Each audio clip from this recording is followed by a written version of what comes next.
À Paris, en 1919, un beau livre a été publié.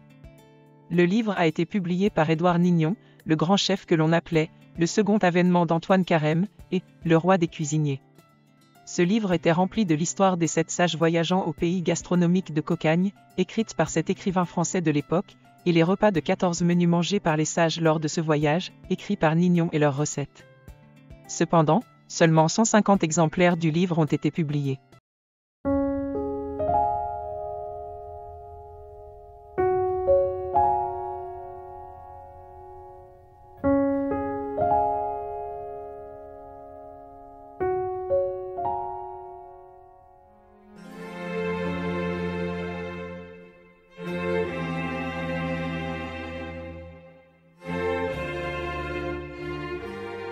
Édouard Nignon. L'heptaméron des gourmets ou les délices de la cuisine française. Avec des avant-propos des messieurs Lucien Descaves, de l'Académie Concours, Henri Régnier, de l'Académie française, Laure Tellade, Guillaume Apollinaire, André Marie, Fernand Fleuret et d'Émile Godefroy. Dessin d'E.O., D.V., Guillonnet et Henri Varenne. Gravé sur bois par Jarreau. À Paris. L'an 1919. Les 7 journées de Cocagne. Première journée. Présentée par André Marie.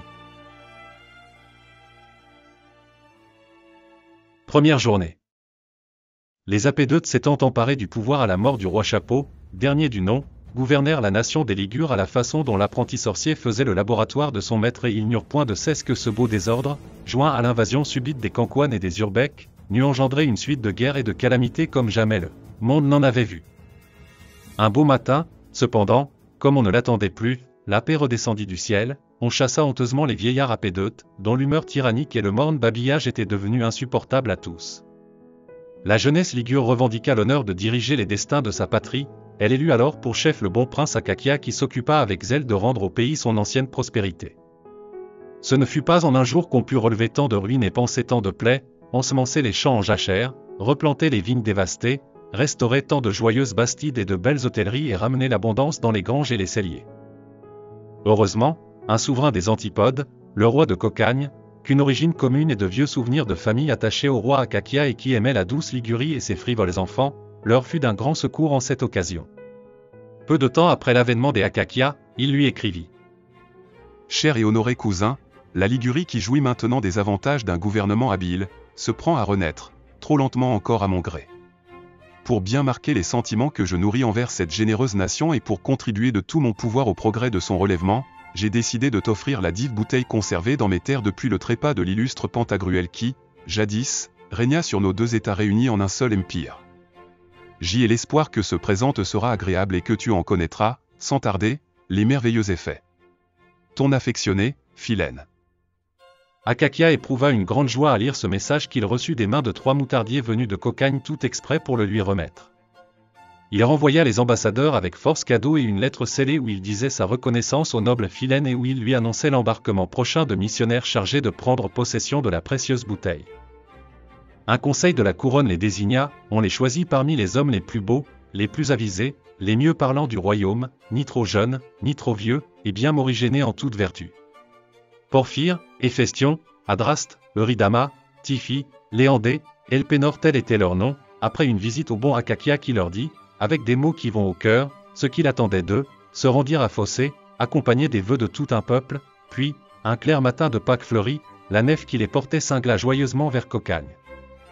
La traversée parut interminable aux ambassadeurs impatients de visiter une contrée si étrange et si différente de tous les pays connus, mais ils étaient soutenus, au milieu de la monotonie des horizons et des longues nuits silencieuses, par l'espérance de voir des choses mémorables et par l'honneur qu'ils retireraient du voyage. Après plusieurs mois de navigation, la nef entra dans une zone merveilleusement tempérée. Des chapelets d'îlots fleuris émergèrent des flots, puis des rivages capricieusement découpés et couronnés de bois séculaires apparurent, tandis qu'une odeur de paradis, l'odeur confondue de l'oliban, du miel, du cinname et de la cannelle et celle de milliers de fleurs se répandait par la mer. Sur le pont où ils étaient accoudés, le divin Porphyre, le bel Héphestion, les charmants Léandé et Typhie et leurs autres compagnons jouissaient des jeux éclatants de la lumière, à l'approche de ces terres inconnues. On aborda dans une anse, on jeta les amarres sur un beau quai de marbre tout garni d'anneaux d'or. Le roi de Cocagne était venu au devant des voyageurs avec toute sa suite, son sénéchal, son connétable, son chambellan, tous trois montés sur des licornes, 10 000 vignerons, moutardiers, charcutiers, vinaigriers, sauciers, gâteliers, marmitons et farceurs menés en 4 bataillons par le maître des épices Garingal, le panetier Triptolème, Fespinte, le grand sommelier et Bourrabaquin, le grand échanson. Quant au roi Philène, il était sur un splendide char traîné par 12 tarandes, 2 girafes et 4 éléphants. Un long hurrah monta d'entre les rangs pressés de la foule acclamant les ambassadeurs d'Akakia qui rendirent son salut de la façon la plus galante au joyeux peuple agitant ses bonnets. Une fanfare de sac-boutes, de bugles et de trompettes d'argent fit entendre de brillantes sonneries. Le bon Philène descendit de son char, sa figure débonnaire en poire de bon chrétien, aux yeux de perdrigon, sa couronne de morille, son juste au corps couleur pistache, sa culotte braisée, son manteau à traîne que soutenaient des pages gentiment parés de chapeaux de pimprenelle, et la grande fourchette d'or qu'il portait majestueusement en guise de main de justice enchantèrent tous les regards. Porphyre fit son compliment, auquel le roi répondit avec la meilleure grâce, puis il prit place avec Adraste, Euridama, Léandé, Héphaestion, Typhie et Elpénor dans une berline que bientôt le galop rapide de 2 manticores emporta par la magnifique avenue au bout de laquelle étincelait le palais de Punled. Première journée, chapitre 2. Les voyageurs furent conduits dans leurs appartements, où le barbier du palais les frisa, les calamistra et les accommoda de son mieux. C'est l'usage en Cocagne de se raser minutieusement les lèvres afin de mieux savourer les mets, puis à l'invitation des officiers et serviteurs attachés à leur personne, ils se rendirent au cabinet de verdure où le roi devait les traiter, ce premier jour. Ils en profitèrent pour faire un tour de jardin, admirèrent la curieuse architecture des escaliers, fontaines, terrasses, galeries, le dessin des corbeilles et des massifs, la nature, la forme et les couleurs des végétaux de toute espèce qui étaient l'ornement de ce paradis, tandis que les guides leur donnaient toutes explications souhaitables. Ne vous étonnez pas, ô Ligures, des particularités de notre flore et de notre faune, non plus que de la singularité de nos mœurs et coutumes, disait Triptolème à Porphyre en remontant la grande allée du parterre où 100 jets d'eau de rose et de jasmin fusaient et retombaient dans les vasques bigarrées. En Cocagne règne une douceur perpétuelle, la température, toujours égale, n'y saurait incommoder comme en temps de pays chauds, les saisons s'y succèdent aussi variées qu'en vos contrées hyperboréennes, mais sans présenter les inconvénients des tristes intempéries et des fâcheux excès qui vous gâtent là-bas et l'hiver et l'été. S'il neige ici, c'est sucre en poudre, s'il pleut, c'est eau de framboise et vin de Montrachet, s'il gèle à glace, c'est sorbet au marasquin, si le soleil darde, c'est rayons de miel, s'il vente, c'est fumée de venaison et de perdrix rouge. Les ambassadeurs d'Akakia, à la contemplation de toutes ces merveilles, n'en croyaient pas leurs yeux.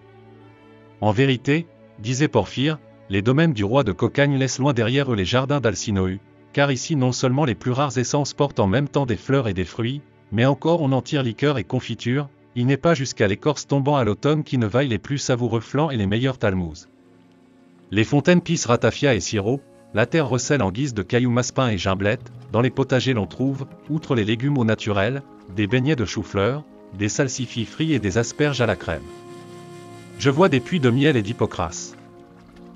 Sans doute ici les ortolans tombent tout rôtis du ciel et les charcutiers cueillent l'andouille et le boudin, comme dans les îles du Sud on prend le pain sur les arbres. Peu s'en faut, répondit Triptolème, le travail en Cocagne n'est pas comme en vos climats peine, fatigue et punition du ciel, c'est un jeu agréable et divers et toujours renouvelé. On arriva au cabinet de verdure où le déjeuner était servi. Déjà le bon Philène était attablé, entouré de ses favoris qu'il appelait ses choux et qui portaient de belles braguettes et des floquets de rubans multicolores. Des huissiers, ayant en sautoir des chaînes de coq et de bigorneaux, firent placer les convives. Le voyage, le grand air avait aiguisé l'appétit des envoyés d'Akakia. Aussi firent-ils fête aux huîtres de Marraine, aux jambons de Luxeuil, aux œufs brouillés, farcis et poquebés de toute façon qui ouvrirent le repas. Mais ce fut une clameur délirante, digne du Thyrse de Bassareux, lorsque 4 valets fort bien faits et vêtus d'une livrée resplendissante apportèrent sur leurs épaules, au son des viols et des flûtes, une énorme carpe en terrine, avec un buisson de homards bonne dame. « Je voudrais avoir un col de grue, comme le souhaitait Philoxène, s'exclama Léandé, afin de pouvoir goûter plus longtemps le plaisir d'avaler tous ces coulis et toutes ces sauces. Je reprendrai un petit de cette selle de Béag avec un doigt de romané, dit Adraste. Pour moi, j'ai assez bu, dit Elpénor, j'ai 20 pis. Donnez-moi une tranche de daube. La bonne chère, le vin déliait à la fois toutes les langues et les convives faisaient assaut d'esprit, racontant sans folie et tenant les propos les plus gais. On n'avait pas encore achevé la salade florise et pas encore entamé les délices aux fraises qu'une cloche se fit entendre. C'est le dîner qui sonne, dit le bon roi Philène, placide devant ses 15 verres de Venise, tandis qu'à ses côtés ses choux jouaient au jonchait avec ses cure-dents. « Comment » s'écria le divin Porphyre, « nous ne nous levons pas de table ?» Pour aujourd'hui, non, nous prendrons l'air en continuant de manger, d'ailleurs vous n'êtes pas encore remis des fatigues de la traversée. Déjà les serviteurs, passant entre les convives, leur offraient le caviar aux tranches de brioche grillées. Heureux pays, heureux habitants, soupirait Eurydamas en se renversant béatement dans son fauteuil. Sans nul doute, ô Cocanéens, les maux qui sévissent sur notre triste continent et gâtent les rapports entre les hommes vous sont-ils à peu près tous épargnés, l'horrible soif de l'or, l'esprit de domination et tous ces appétits que notre raison est impuissante à maîtriser.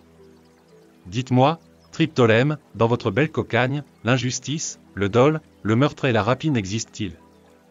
Je ne vois chez vous ni caserne, ni tribunaux, ni prison. En effet, nous ignorons ces institutions que le reste des humains considérait comme indispensables à leur bonheur. Nous n'avons non plus ni hôpitaux, ni médecins, car nous n'avons besoin de rien de tout cela. Nos guérisseurs, ce sont nos cuisiniers qui sont encore nos juges et nos soldats. La loi de Cocagne est de telle nature que tous les délits et les crimes heureusement fort rares sont réprimés par des privations d'euros, des entremets ou de desserts. Et cette seule menace est plus efficace que tous les supplices. Tenez, voyez-vous ces deux Cocanéens en pénitence, là-bas, au bout de cette table, ce sont deux bouilleurs de vin, l'un est privé de fond d'artichaut célestine, l'autre de soufflet Montpensier, et je vous gage qu'ils sont bien châtiés et qu'ils ne recommenceront plus.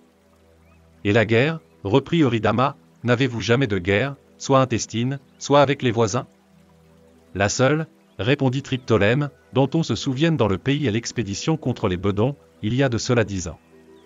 Les Bedons sont une petite peuplade qui occupe la pointe occidentale de notre île.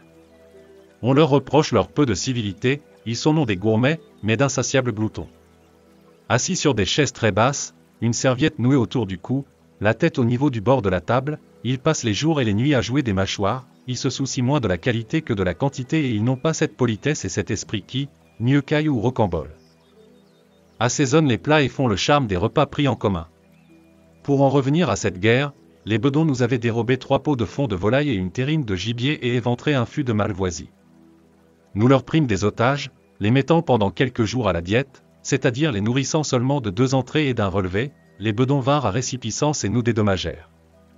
Cette guerre ne fit que 2 victimes, encore celles-ci moururent d'indigestion par trop de goinfreries, au retour de leur captivité. Depuis ce jour, les diverses tribus de Cocagne vécurent en bonne intelligence. Pour ce qui est des étrangers, nous n'avons rien à redouter d'eux. Une entreprise contre nous leur serait funeste. Outre que notre île est assez bien défendue par des rochers taillés à pic et par des bancs de madrépores, nos cuisiniers, avec leur lardoire et leur lèche frites sont pour nous les fantassins et les artilleurs les plus redoutables. Ces bons génies de Cocagne seraient, en l'occurrence, des magiciens aussi terribles que Canidie ou Circé. Ils cultivent le molly et la panacée, mais aussi les népambais et les sucs de démence et de mort, ils savent l'art de rajeunir et de ragaillardir, mais malheur à qui voudrait attenter à l'indépendance de la libre Cocagne. À ce moment, le parc, les allées, les galeries, les massifs d'arbres s'embrasèrent tout d'un coup de feux de 1000 couleurs et de vapeurs merveilleuses. Une multitude de pétards et de fusées éclatèrent de toutes parts, illuminant la voûte céleste, les canaux et les bassins. Les invités du bon roi Philène, quelque peu harassés d'une journée leurs bottes et regagnèrent leur fertile en émotion prirent alors congé de l'appartement. André-Marie.